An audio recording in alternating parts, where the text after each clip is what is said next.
Hello and welcome to the old Fliers. Most pilots are familiar with noise-cancelling headphones. Many passengers are now using them too, so that they can enjoy the in-flight movies without annoying aircraft noise.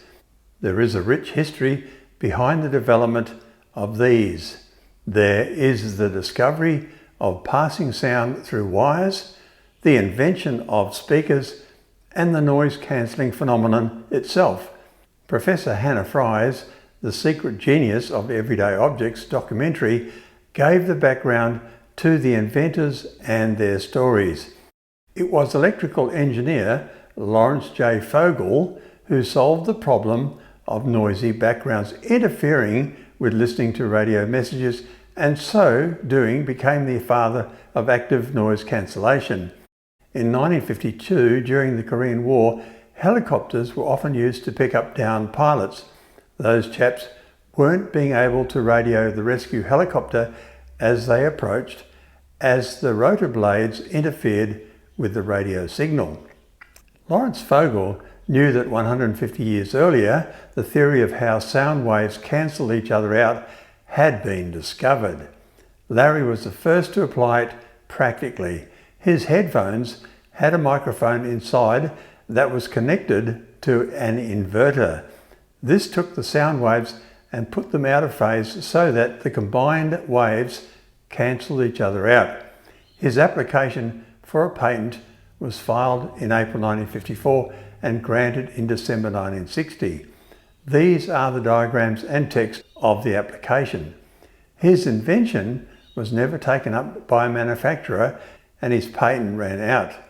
26 years later, in 1978, Dr Amar Bose took a flight on a Boeing 747 and was handed headphones to listen to music. The cabin noise spoiled the experience, and so he set to and sketched out a solution to the problem. Dr Amar Bose, founder of Bose Corporation, had the first prototype of active noise cancellation by 1986. Bose had never made headphones before, yet they were an instant success. Dick Rutan and Gina Yeager chose to use this prototype on their non-stop flight around the world in the Rutan Model 76 Voyager.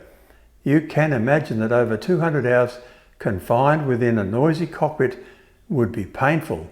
Dick Rutan exclaimed that the headsets were mission critical. The day before, Voyager had been flown from Mojave to the takeoff point, Edwards Air Force Base. Now on the tarmac at Edwards, the engines are fired up.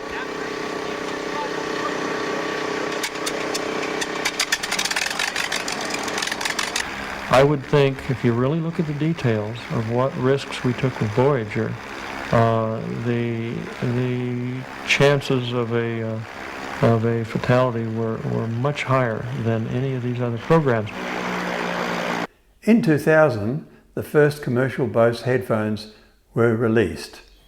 Digital noise-cancelling headphones have now taken this technology even further. Did you know that the welcome chime you hear when the headset is turned on is actually measuring the space within your ear canal for a better response?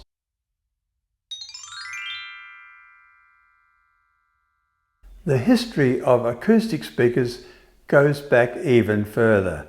Italian inventor Antonio Meucci invented the acoustic telephone in 1834, a non-electrical device that transmitted sounds along a wire. After immigrating to Staten Island in the USA in 1856, he began work on transmitting voice through wire by using electromagnetism. By 1865, he had designed the world's first telephone as we know it, and incidentally, the world's first speaker. He wrote, "It consists of a vibrating diaphragm and a magnet electrified by a spiral wire that wraps around it. The vibrating diaphragm alters the current of the magnet.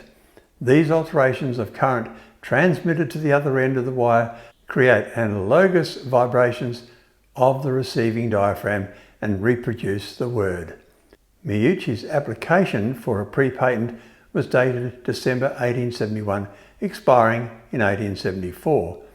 Alexander Graham Bell of Bell Telephone Company secured the patents 2 years later.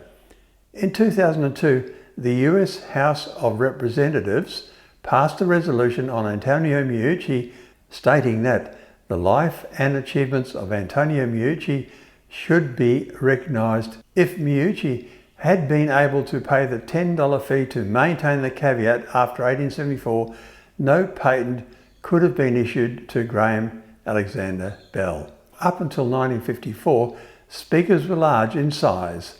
That was until Edward Vollmer was able to reduce speakers to a miniature size. This ushered in an age of portable speakers, including headsets. Thank you for watching. Like and subscribe would promote the channel.